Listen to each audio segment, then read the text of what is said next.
"She will not work on this ranch," the foreman shouted, and sent the obese girl to an angry cowboy.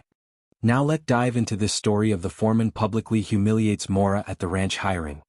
The morning sun rose slow over the Broken Spur Ranch, painting the vast Montana plains gold. Dust swirled around the corrals as a line of hopeful workers waited to be chosen. Horses neighed, men spat tobacco, and the smell of leather and sweat hung thick in the air. At the very end of the line stood Maura Brennan, clutching the strap of her worn satchel. Her dress was plain, patched in places. She wasn't what the others looked like, thin, strong-backed ranch hands with sun-scorched skin. She was heavier, soft-featured, with determination glinting behind nervous eyes. She'd come miles for this. After her father's death and her mother's illness, there wasn't much choice. The ranch was hiring and Maura could work. She would work, no matter what anyone said. The foreman, Clint Dawes, strutted down the line, a thick man with a mean mouth and a voice that carried like a whip crack. "All right, let's see what the good Lord dragged in this season," he drawled, chewing on a piece of straw. "You their name?" The first few men introduced themselves, listing their experience: breaking horses, repairing fences, driving cattle. Dawes nodded or grunted, assigning each to a crew. Then his boots stopped in front of Maura. He squinted at her. "And what are you doing here, missy?" "I came to work, sir." Her voice shook but held steady enough to be heard. Snickers rippled down the line. One of the ranch hands muttered, "Work?" She'd collapse under a feed sack. Clint smirked. "You hear that, boys? The lady thinks she can work cattle. Maybe she's here to bake biscuits for the bunkhouse." Laughter followed. Maura's face went crimson, but she lifted her chin. "I'm not here to bake," she said quietly. "I can handle hard work same as anyone." That only made him laugh harder. You wouldn't last an hour mucking stalls, girl. This ain't no charity." Something in Maura's eyes changed, like a storm cloud rolling in. "Then let me prove it." The laughter faltered. For a moment the crowd went silent, waiting for Dawes's reply. The foreman's grin returned, sharper this time, crueler. "Oh, I'll let you prove it. But not here." He turned toward the ranch hands gathered near the hitching post. "You boys know Ronan Callahan, don't you?" A murmur went through them, half fear, half respect. Everyone knew Ronan. He was the ranch's best rider, a man who tamed wild horses with nothing but a glare, and who didn't tolerate weakness of any kind. Clint's grin widened. "You want to work, girl? You'll work under him. He runs the far pasture crew. Toughest work we got. If you can last a day under Callahan, I'll eat my hat." A few men chuckled nervously. They all knew what this was, a humiliation dressed as mercy. No one lasted under Ronan's temper unless they were built of iron. Maura swallowed, her heart thudding like a drum in her chest. "Then send me there," she said simply. Clint blinked, surprised by her lack of protest. Then he spat, the dust swallowing the sound. "Fine. Don't say I didn't warn you." He turned away, but his mocking voice carried over his shoulder. "She'll be crying back to town before sunset. Mark my words." The men laughed again, but Maura didn't flinch this time. She bent, picked up her bag, and started toward the stables where the wagon to the far range waited. As she walked past the others, she heard whispers, some pitying, some cruel. "Poor thing. She'll never make it. Ronan'll tear her apart." But Maura's eyes stayed forward. She wasn't here to win their approval. She was here to earn her place. By the time the wagon wheels began to turn, the ranch faded behind her, and the mountains rose ahead, jagged, wild, and waiting. She didn't know who Ronan Callahan was yet, or how harsh the work would be. All she knew was this. She'd been doubted her whole life. And this time she wasn't backing down. The wagon rumbled over rough, uneven ground as the sun dipped behind the mountains. The wind grew colder, sharper, carrying the smell of pine and rain. Maura clutched her shawl tighter, her heart thudding with every creak of the wooden wheels. By the time the wagon reached the Callahan range, night was setting in. Lanterns flickered outside a weathered bunkhouse, and a few horses stomped restlessly in the corral. The air felt different here, tense, untamed. "End of the line," the driver muttered. He gave her a sideways glance, his tone uneasy. "Good luck, miss. You'll need it." Maura climbed down slowly, her boots sinking into the mud. Her arms ached from the journey, but she squared her shoulders and took in the scene. A vast spread of pastureland hemmed by dark pines, smoke rising from a small cabin, and a man standing in the doorway watching her. He was tall, easily 6'2", with broad shoulders and a stance that said he'd rather be anywhere else. His shirt sleeves were rolled to his elbows, revealing forearms lined with scars from years of hard work. His dark hair was unkempt, his jaw rough with stubble. His eyes, shadowed beneath his hat, were sharp as flint. Ronan Callahan. Maura recognized him instantly. The way the other hands talked, he was half legend, half warning. A man who could break a horse with a glare and silence a crew with a single word. When he finally spoke, his voice was low, gravelly, with a hint of Irish lilt that hadn't quite faded. "You're the one Dawes sent?" "Yes, sir," Maura said, steadying her voice. Ronan's eyes swept over her. Not in mockery, just a quiet, assessing stare. But that look alone was enough to make her pulse jump. He saw everything, the dirt on her hem, the blisters already forming on her palms, the way she stood tall despite it all. He took a slow step forward. "You've never worked cattle before?" "No, sir. But I learn quick." "Learning quick won't stop a steer from trampling you." "Then I'll move faster next time," she said without thinking. Something flickered across his face, part surprise, part amusement, but it vanished as fast as it came. He turned toward the barn. "You'll sleep in the loft. Start before sunrise. The men eat at 5. Don't be late." She nodded. "Yes, sir." He stopped again, his back still to her. "And one more thing. You answer to me, not Dawes. Whatever reason he sent you here, it's his game, not mine." His voice lowered. "But you pull your weight, you stay out of trouble, and you might just last the week." Then he walked off, the barn door swinging shut behind him. That night, Maura lay on a pile of hay in the loft, listening to the steady rhythm of rain on the roof. Her body ached, her stomach was empty, and her mind replayed the laughter from earlier that day. She almost cried but didn't. She couldn't afford to. Not here. Instead, she whispered into the dark, "You said I wouldn't last a day, Mr. Dawes. We'll see." The next morning, the bell clanged before dawn. Maura stumbled out of bed, sore and bleary-eyed. The air was freezing, her breath white in the dim light. She joined the crew outside, where Ronan stood beside a line of horses already saddled. "Feed first," he said. "Then clean the stalls, water the herd, and meet me at the north pasture. Move fast." The men gave her side glances, smirking as she struggled with the feed sacks. Each one weighed nearly as much as she did. Her arms trembled, but she didn't ask for help. She hauled one sack after another, teeth gritted, until the sweat ran down her temples. Ronan passed by once, eyes flicking to her as she staggered beneath a bag of oats. He didn't say a word, but his brow furrowed just slightly. By midday the sun blazed overhead. Maura's back burned, her hands were raw, and her skirt was streaked with mud and hay. But when Ronan rode past on his horse inspecting the fences, she was still working, still standing. The other hands muttered. One, a wiry man named Briggs, called out, "Hey, city girl. You missed a spot. You planning to clean all day or actually do some real work?" Maura turned to him, breathless but unflinching. "If you're so eager for help, maybe you can lend a hand." The men chuckled. Briggs snorted, ready to fire back, but stopped when he saw Ronan watching from his saddle. The foreman's glare sent him silent.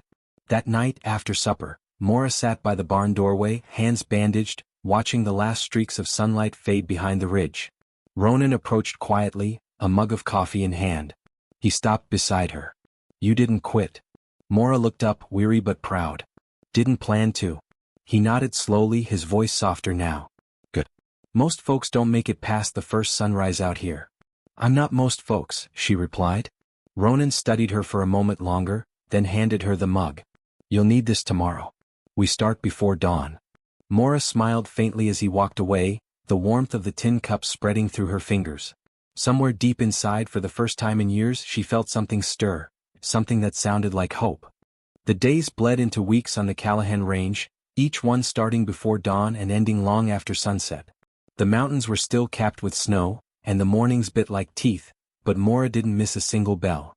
Every sunrise found her at the stables, mucking stalls, hauling water, and wrangling feed while the other hands still stretched and yawned.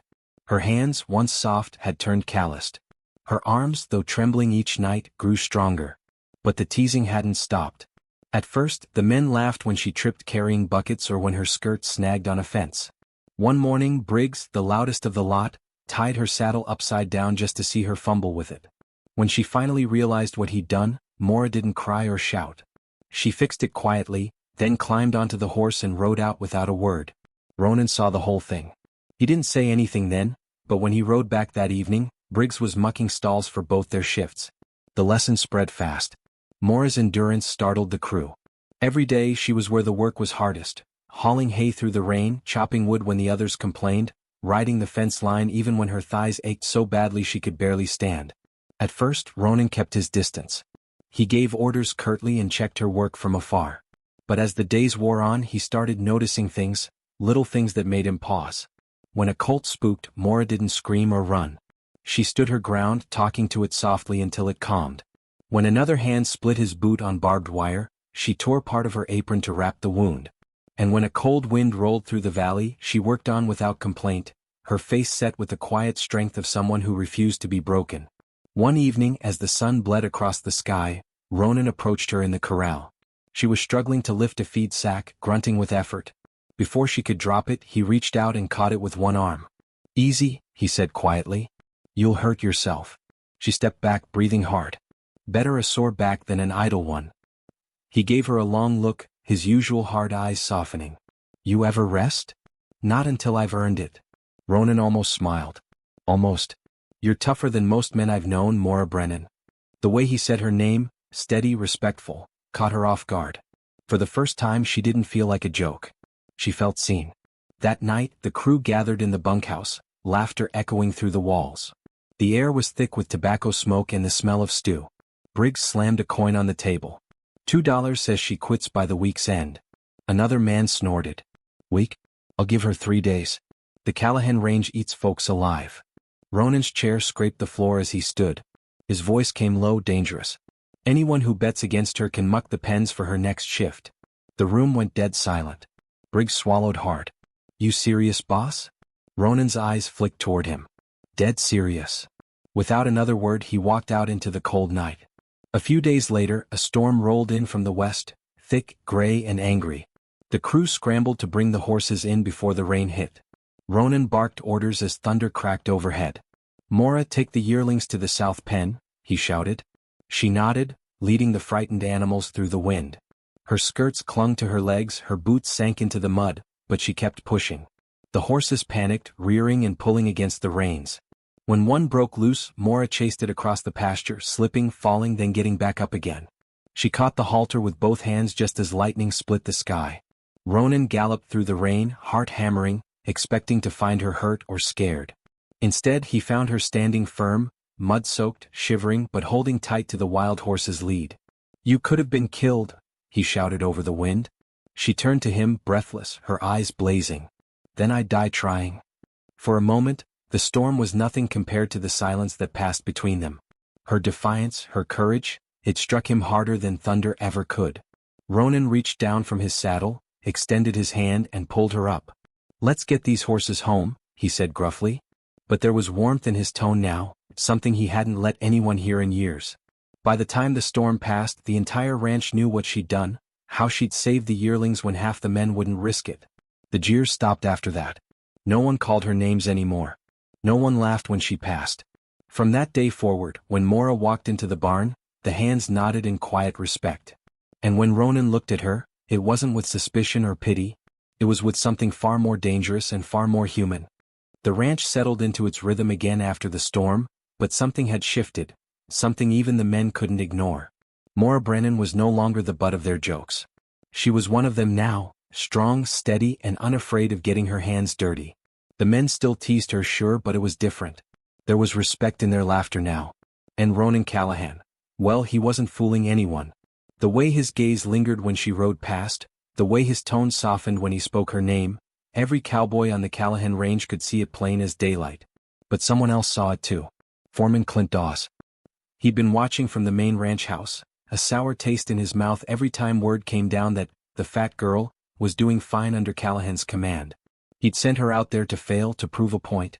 Instead, she'd earned respect, his men's and worse yet Ronan's. That didn't sit right with Clint. Not one bit. "She's making me look like a fool," he spat one afternoon to the ranch owner's nephew, leaning against the fence post. "That girl's got Callahan wrapped around her finger." The nephew laughed. "You jealous, Clint?" Dawes's face darkened. "Jealous? Of a woman who can't even fit in her saddle right? No. But I'll tell you this, she's not lost in much longer." And with that he began to plan. A week later, word came down to the Callahan crew. They were to drive a small herd of unbroken Mustangs through the canyon to the upper pastures.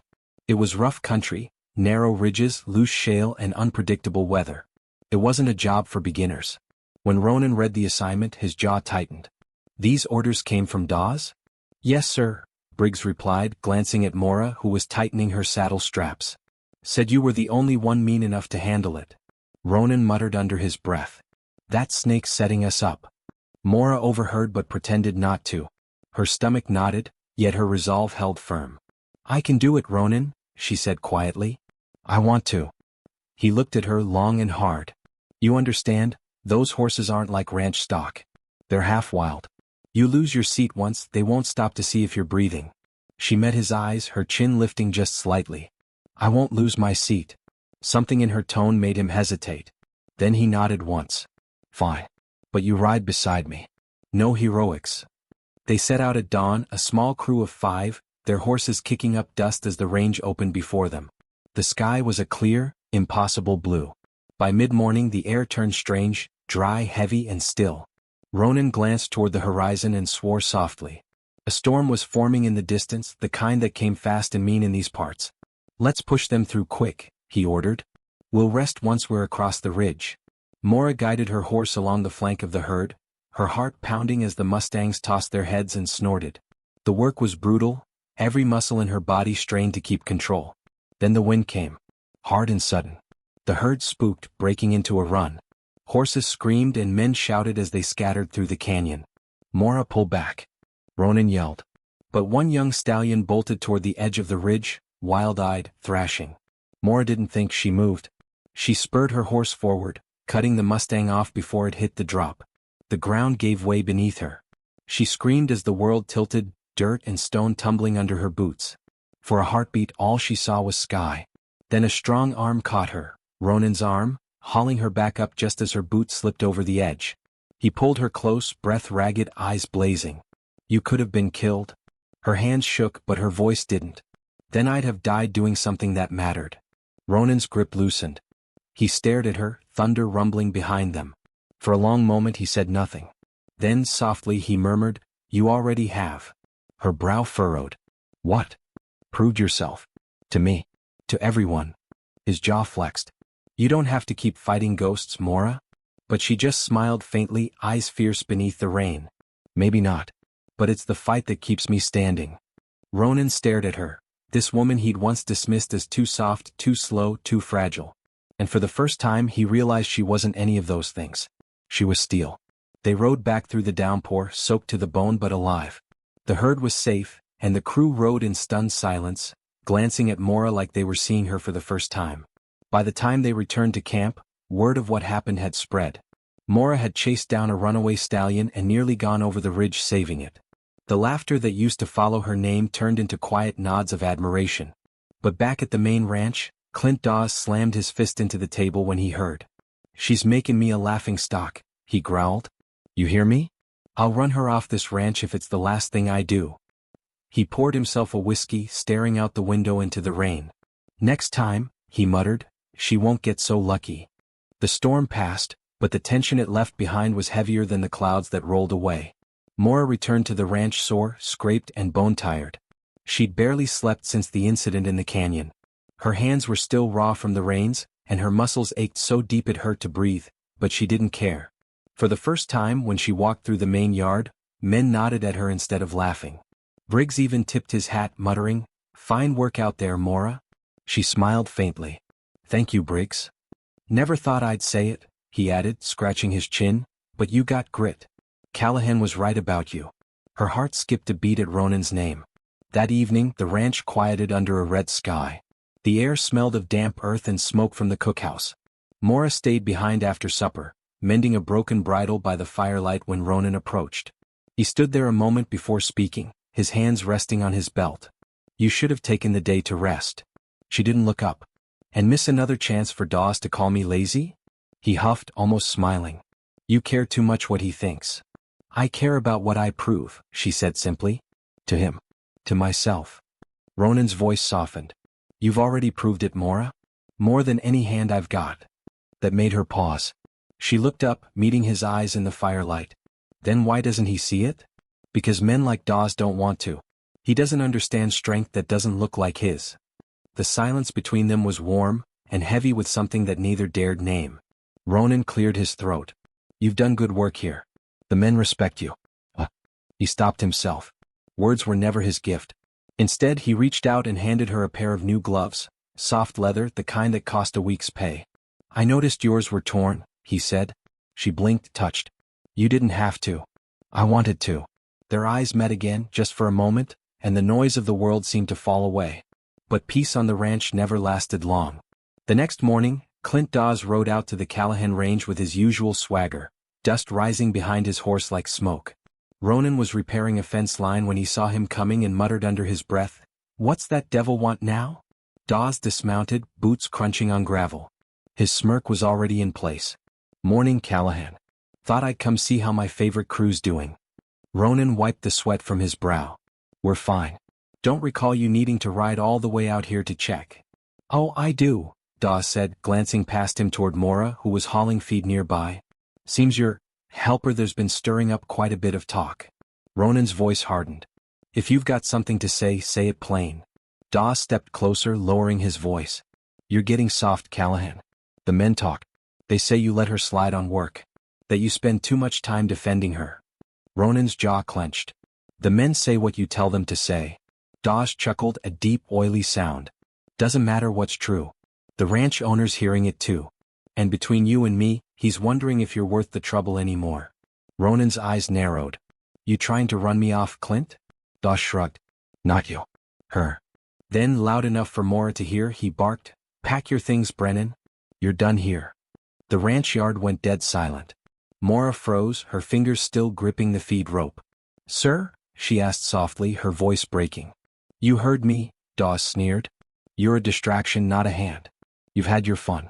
Now get off my ranch before sunset." Ronan's fists balled at his sides. "She's done nothing wrong." "Maybe not. But you have," Dawes snapped. "You've gone sweet on her, Callahan, and that makes you sloppy. I can't have a lovesick foreman messing up my operation." That last word, lovesick, hung in the air like a gunshot. The men nearby turned to stare. Ronan stepped forward, his voice quiet but full of steel. "You want to fire someone, Dawes?" "Fire me." Dawes blinked, stunned for just a second. "You'd throw away your job for her?" Ronan didn't hesitate. "I already have." Maura's throat went tight, her heart pounding in her chest. She opened her mouth to protest, but Ronan raised a hand, stopping her. "You've earned your place here," he told her firmly. "No one takes that from you. Not him. Not anyone." Clint Dawes stared at him, then at her, his lip curling in disgust. "You think the ranch owner'll stand for this?" "We'll find out," Ronan said. Later that afternoon they rode together to the main house. The air was thick with tension. Ronan dismounted first and helped Maura down. Her hand lingered in his, warm, trembling, but strong.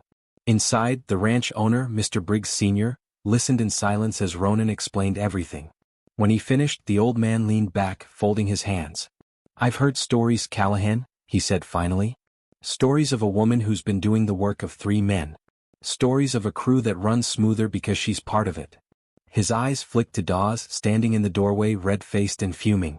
"And stories of a foreman who's forgotten the meaning of fairness." The room went still. Briggs sighed. "I don't care if she's man, woman, or mule. If she works as hard as they say, she stays." Ronan exhaled slowly. "And Dawes?" The old man's eyes hardened. "Dawes is done here. I'll not have cruelty running my ranch." For the first time in a long while, Ronan smiled, a small, quiet thing that reached his eyes. Maura turned to him, tears glinting but refusing to fall. "You shouldn't have risked everything for me." He looked at her, his voice low. "Maura, it wasn't a risk. It was a choice." And with that, everything changed. The news spread across the ranch like wildfire. Clint Dawes had been dismissed. By sunrise, every ranch hand, cook, and stable boy knew that the foreman who once ruled the place with his iron temper had been stripped of his power. But Dawes wasn't a man to leave quietly. When Maura stepped out of the bunkhouse that morning, the air was thick with murmurs and dust. Horses neighed nervously in their pens. A strange energy hovered over the yard, one part curiosity, one part tension. Ronan was already there, tightening the saddle on his horse. His face was calm, but his eyes burned with something fierce and unspoken. "Morning," Maura said softly, adjusting her worn gloves. He glanced at her, a faint smile flickering on his lips. "Morning, Maura." You sleep at all? A little, she admitted. You? He shook his head.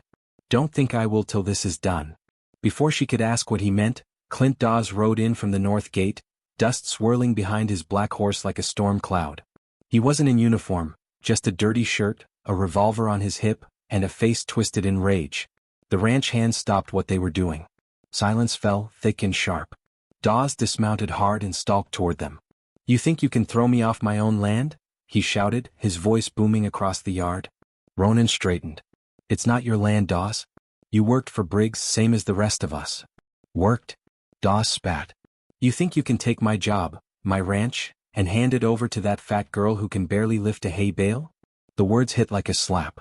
Maura froze, feeling every eye turned toward her. Ronan stepped forward, closing the distance between them. You watch your mouth. Dawes sneered. What are you gonna do, Callahan? You'll defend her like some lovesick fool again? Ronan's jaw clenched. No. I'll defend her because she's earned more respect than you'll ever deserve. Murmurs rippled through the men. A few nodded quietly. Dawes noticed and laughed, a hard, bitter sound. You all turning soft too? She conned you all, didn't she? Made you pity her till you forgot what real work looks like. Maura's hands trembled at her sides. The old shame, the kind that had followed her for years, threatened to rise up again. But she caught Ronan's eyes across the yard, steady and sure, and she stood taller. No, Mr. Dawes, she said clearly, her voice carrying across the open air. I didn't ask for pity. I asked for a chance. You just couldn't stand that I didn't quit when you wanted me to. Her voice cracked slightly, but her gaze didn't waver. You thought breaking me would prove you're strong. But all it showed is how weak you are. The yard went silent again, completely silent. Even the horses seemed to stop shifting. Ronan looked at her with pride burning behind his calm exterior. Dawes' face flushed crimson. You watch your tongue, girl, he snarled, stepping toward her. Ronan moved instantly, planting himself between them. Take one more step, Dawes, and you'll regret it. Dawes sneered. You think you scare me? Ronan's voice dropped to a low, dangerous rumble. No. But I don't need to. Everyone here's seen what you are now. That broke something in Dawes. He drew back his arm, maybe to strike, maybe to grab his gun, but he never got the chance. Briggs Sr.'s voice cut through the morning like thunder. That's enough, Dawes? Every head turned as the ranch owner stepped out from the porch, cane in hand, fury burning in his aged eyes. I gave you work. I gave you a roof. And you repay me by threatening my hands? He barked. You're finished here, and if I see you on this land again, you'll answer to the law. Dawes glared at them all, breathing hard. His pride was shattered, his reputation in tatters. He spat on the ground near Maura's boots. You'll regret this, he growled. Both of you. Ronan didn't flinch. Doubt it. With one last glare, Dawes mounted his horse and rode off into the open plains, his shadow shrinking against the rising sun. When the dust settled, the ranch hands slowly turned toward Maura. No one said a word at first. Then Briggs, the younger son who'd once mocked her, stepped forward and tipped his hat. Guess we owe you an apology, Maura, he said quietly. Didn't think you'd last a day. But you proved us all wrong. Maura smiled faintly, her throat tight. Wasn't about proving you wrong. Was about proving me right. A few men chuckled softly, nodding in respect. Briggs Sr. looked between her and Ronan. You two make a fine team. If you're willing, Callahan, I'd like you to take over Dawes' position. Full foreman. Ronan blinked. Sir, that's. And, the old man interrupted, you can choose your second hand. Someone you trust. Ronan's gaze found Maura's instantly. I already know who. The ranch erupted in murmurs again, but this time they weren't mocking. They were approving. That evening, as the sun bled gold over the hills, Maura stood by the corral watching the cattle graze. Her heart was lighter than it had been in years. Ronan joined her quietly, hands in his pockets. You did good today. So did you, she said, smiling. He chuckled. Still can't believe you spoke to Dawes like that. Her smile deepened. Guess I finally found my voice. He nodded slowly. And it's a good one. For a long moment they just stood there, side by side, watching the horizon glow. Then, without a word, Ronan reached out and took her hand. It was rough and scarred from work, but warm, steady, and real. Dawes was right about one thing, Ronan murmured. She glanced up, curious. What's that? He smiled. I am sweet on you. Her laugh was soft, choked with emotion. Well, good thing I don't mind. The day ended with no applause, no fanfare, Just two people who had fought for respect, found each other in the dust and realized they'd both finally come home. The days that followed the showdown were different, quieter, warmer, and filled with a kind of peace Maura had never known. The ranch that had once been a place of whispered insults and cruel laughter now carried a new kind of talk, respect. When Maura walked through the yard with her tools at dawn, men nodded, smiled, or tipped their hats. The same ones who'd once mocked her now sought her advice on feed mixes and fence repairs. She hadn't just survived the ranch. She changed it. Ronan, now officially the foreman, worked beside her as if nothing had changed between them, yet everything had. There was a softness in his eyes when he looked at her, a quiet pride when he watched her work. One morning as the mist lifted over the range, Maura caught him standing by the paddock, watching her harness a young colt. "What?" she asked, grinning. "Never seen a woman handle a horse before?" He chuckled. "Not like that. You've got the patience I never had." "Patience," she teased, "or stubbornness?" "Both," he said, smiling. Their laughter mingled with the wind, light and easy. As the week went on, the ranch prepared for the harvest roundup, the biggest event of the season. Ranch hands rode in from miles away, bringing their best horses, their best work, and their biggest pride. It was tradition for the foreman and his second to lead the drive. The morning of the roundup, Maura was up before sunrise. She tied her hair back beneath her hat and buttoned her cleanest work shirt. Her hands were calloused, her body stronger than she ever imagined it could be. Ronan found her tightening her saddle straps. "You ready, second?" he asked with a half-smile. She smirked. "Ready as you are, foreman." He tipped his hat. "Then let's show them what we've built." By mid-morning, the plains came alive with movement, hundreds of cattle thundering across the open land, their hooves pounding like distant drums. Riders shouted, ropes whistled through the air, and dust rose high enough to blur the sun. Maura rode hard beside Ronan, her posture firm, her eyes sharp. When a steer broke from the group, she was the first to chase it down, swinging her rope with perfect aim. The men cheered. "Nice catch, Maura," Briggs called out. By the end of the drive, the herd was secure, and the ranch stood buzzing with pride. Briggs Sr. rode up to them, his weathered face split into a smile. "Fine work, the both of you," he said. "Never seen a cleaner drive." He turned to Maura. "You've made this ranch proud, girl. Don't think anyone will doubt you again." Maura smiled, the wind tugging at her hair. "Thank you, sir. That means a lot." Ronan's voice was quiet beside her. "Told you they'd see what I saw." That evening, the ranch held a small gathering by the fire pit, a tradition after a successful roundup. There was stew, bread, laughter, and music played on an old fiddle. The flames painted everyone in gold and orange, and the night felt alive with joy. Maura sat on a bale of hay, content just watching. For the first time in her life, she didn't feel out of place. She felt home. Ronan appeared beside her, carrying 2 tin cups of coffee. "You earned this more than anyone," he said, handing one to her. "Maybe," she said softly. "But I didn't do it alone." He nodded, gazing into the fire. "You know, when Dawes sent you my way, I thought it was a punishment. Turns out it was the best thing that ever happened to me." Her heart fluttered. "You mean that?" He looked at her, then really looked, his eyes dark and kind and steady. "I do." The night around them fell away. The laughter, the music, it all faded to a hum as Ronan leaned in and kissed her, slow and sure, his hand brushing against her cheek. The fire crackled, the stars shone above, and when they pulled apart, the world felt brand new. Weeks later, Maura stood at the edge of the range, watching the sun rise over the golden hills. She breathed in the crisp air, the scent of sage and earth, and felt the soft nudge of a horse's muzzle against her arm. Ronan's voice came from behind her. "Morning, Mrs. Callahan." She turned, grinning. "You still calling me that just to hear me blush?" "Maybe," he said with a wink. Their wedding had been simple, a gathering by the same fire pit where it all began. The men had cheered, the old rancher had given her away, and even the sky seemed to bless it with a streak of light at sunset. Now, side by side, they looked out at the land they'd fought for, the place that had once rejected her. "You remember when Dawes said I wouldn't last a day?" Maura murmured. Ronan smiled. "Funny. Seems like you're the one holding the whole ranch together now." She chuckled softly.